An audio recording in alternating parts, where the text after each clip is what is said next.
ఒక కొత్త అనిల్ని చూపించాలి రాజకీయంలో, ఒక చదువుకున్న అనిల్ని చూపించాలి. I'll show you.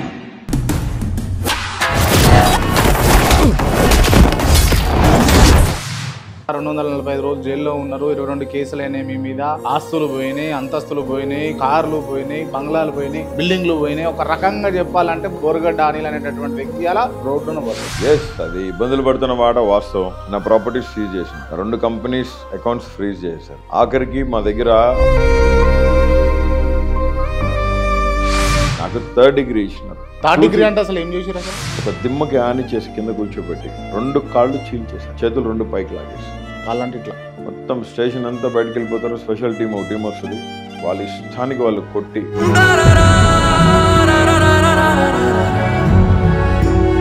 వాళ్ళు అడిగింది చేయలేదు, అందుకే కొట్టారు. వాళ్ళు ఏమడిగారు? వాళ్ళకి 4 పేపర్లు తీసుకొచ్చి జగన్మోహన్ రెడ్డి గారి పేరు, భారతమ్మ పేరు. 3వ రోజు ఒక అమ్మాయిని పిలిపించారు, లేడీ కానిస్టేబుల్. ఆవిడ బూట్ కాల్తో నా టెస్టికల్స్ మీద కొట్టడం, ఆడలతో కొట్టించడం, మీద ఉమ్ములు వేయటం, ఉచ్చబోయటం, చీ అని విరక్తి పుట్టి ప్రారంభించారు. ఒక్కొక్కసారి జైల్లోనే ఊపిరి గట్టిగా అలా లాక్ చేసేసుకుందాం, ఒక 2 నిమిషాలు దేవుని తలుచుకొని చచ్చిపోదామని. బిడ్డలు గుర్తొచ్చారు, అమ్మ గుర్తొచ్చింది, భార్య గుర్తొచ్చింది. చాలా బాధపడ్డాను. ఇప్పుడు బోరగడ్డ అనిల్ పెద్ద 0 0 0 0 0. Are you satisfied? Are you satisfied? 0. మీరు నువ్వు సాటిస్ఫై అయ్యావు కదా? అయినావు కదా? హ్యాపీగా పండుగ చేసుకో. But Anil is not 0. దగ్గరుండి వైసీపీ లీడర్లు బోరగడ్డ అనిల్ ను జైలు వేయించరా లేదా? నేను విడిచిపెట్టినా నా దేవుడు వదిలిపెట్టాడు. ఇవన్నీ అంటే యుద్ధం శాతగానోడే ధర్మం గురించి లేకపోతే సిద్ధాంతాల గురించి మాట్లాడతాడు. బోరగడ్డ అనిల్ కుమార్ అనేవాడు వైఎస్ జగన్మోహన్ రెడ్డి ప్రియ శిష్యుడే. ఒకటోసారి బోరగడ్డ అనిల్ కుమార్ వైఎస్ జగన్మోహన్ రెడ్డి ప్రియ శిష్యుడే. రెండోసారి వైఎస్ జగన్మోహన్ రెడ్డి ప్రియ శిష్యుడు బోరగడ్డ అనిల్ కుమార్. మూడోసారి ఫిక్స్ అయిపో, లాక్ చేసుకో, స్టాంప్ వేసుకో. నువ్వే గెలిచేదే ఈ యుద్ధం, నీ జెండనే మా భుజమున మోస్తాం. ఓకే, ఎన్నిసార్లు వచ్చిండన్న జైలు కాడికి జగన్మోహన్ రెడ్డి గారు మీ దగ్గరికి? రాలేదు. ఒకటి. వైసీపీ పార్టీ కార్యకర్తలు ఎంతమంది నిలబడ్డారు మీ ఎంట? కార్యకర్తలు అసలు ఎవరు రానిచ్చినారు పోలీసు వాళ్ళు? 2. కార్యాలయానికి పోయినా లేకపోతే పార్టీ ఆఫీస్కి పోయినా మిమ్మల్ని ఆడికి అడుగు కూడా పెట్టనిస్తలేరు. ఆడికెళ్ళి తెలిసి నీకు ఇన్ఫర్మేషన్. మీకు కార్మూరు వెంకటరెడ్డి ఐడియా ఉందా? తెలుసు. తను కూడా ఒక ఇంటర్వ్యూలో అన్నాడు, ఏమని? బోరగడ్డ అనిల్ తోటి పార్టీకి సంబంధం లేదన్నట్టుగా తను వాడెవడు నన్ను అంటానికి? అర్థం కాలే. వాడెవడు నన్ను అనేదానికి? ఈ నోటిద్దులతోటే కదా అన్న. నేను ఎస్సీ క్యాండిడేట్ అనే నా మీద ఉన్నదేమో.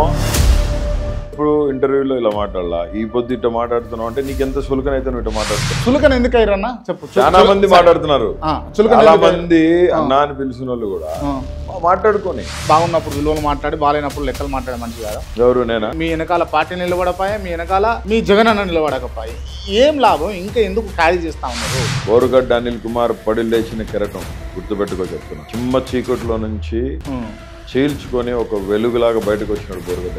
ఈ సొల్లు కబుర్లు అయితే చెప్పకూడదు. అరే by, even I don't care what ever. అన్న ఇందాకనే అడిగినా మిమ్మల్ని పార్టీ ఆఫీస్కి రానిలే, పార్టీ వాళ్ళు మిమ్మల్ని కలవని. అరే బై, ఎవడో రానిచ్చేది ఏంది? పార్టీ ఆఫీస్ నాది, నాకు పిచ్చి. నీ బాధ ఏంది? ఇప్పుడు ఏం చెప్పించాలనుకున్నాను? నోటితో బలవంతం చేసేది చెప్పించాలని ట్రై చేద్దాం. నాకేం అవసరం? కాదు క్రాంతి, చెప్తా వినుసామి. అరే వినుసామి, నేను పిచ్చి కుంటలు నా కొడుకుని కాదు. నేను ఏదో జైలుకి పోయి వచ్చినానని నేను ఇష్టానుసారంగా మాట్లాడితే, చులకనగా ఏదో తీసేసినట్టు మాట్లాడితే అవ్వదు. అన్నీ పగలు కొడతాం. మీరు జైలుకి ఎందుకు పోయారు? జైలుకి పంపించారు. కావాలి. ఎవరు? మీ పక్కన వాళ్ళు పంపించారా? మీకు మించినటువంటి లీడర్స్ ఉన్నారు, వాళ్ళని కాదని చెప్పేసి బోరగడ్డ అనిల్ని తీసుకొని పోయి జైల్లో వేసి కుళ్ళ బొడవడానికి రీజన్ ఏంటో చెప్పండి. వాళ్ళ టైం నడుస్తుంది, వాళ్ళు మమ్మల్ని నలిపేసారు. అవును, మీ టైం వస్తుంది, మీరు నలుపుతారు, అంతేనా? సెట్ అయితే రాజకీయాలు అనిల్కు అని అంటే ఒక్కసారన్న జైల్లో అనవసరంగా నేను బూతులు మాట్లాడకుండా ఉండుంటే ఇవాళ నా పరిస్థితి బాగుండేది అని ఫీల్ అయ్యిరా లేదా? ఎక్స్క్యూజ్ మీ బ్రదర్, ఫీల్ అయ్యిరా లేదా? అంటే ఇప్పుడు కూటమి ప్రభుత్వం అధికారంలో ఉంది కాబట్టి బోరగడ్డ అనిల్ జైల్లో ఉన్నాడు, అంతేనా? చింత వచ్చినా పులుపు చావాలి అంటారు చూసారా? నాకు అదేందో మీకు అడాప్ట్ అవుతుందేమో అనిపిస్తుంది. అయ్యా వెళ్ళిపోమంటే వెళ్ళిపోతా, నువ్వు టార్చర్ పెడుతున్నావు. బోరగడ్డ అనిల్ టీడీపీలోకి మళ్ళా తిరిగి వైసీపీ అధికారంలోకి వస్తుందా? అవసరమా? అరే భయ్ అవసరమా? విను, దగ్గరుండి వైసీపీ లీడర్లు బోరగడ్డ అనిల్ను జైలు వేయించరా లేదా? ఫ్యాంటసీయా ఫోన్లు పట్టుకొని ఇంటర్వ్యూలలో కూర్చోవడం ఎట్లా? యాడ్ రాసుకుంటావు రాసుకో. I don't have any fear. సరిపోలేదా అన్న? ఎందుకన్నా I don't have any fear. నీకు భయపడాలా? నీకు భయపడాలా? 22 కేసులు పెట్టి లోపల ఎరగొట్టేసి నా కుటుంబాన్ని నన్ను రోడ్డుకు లాగి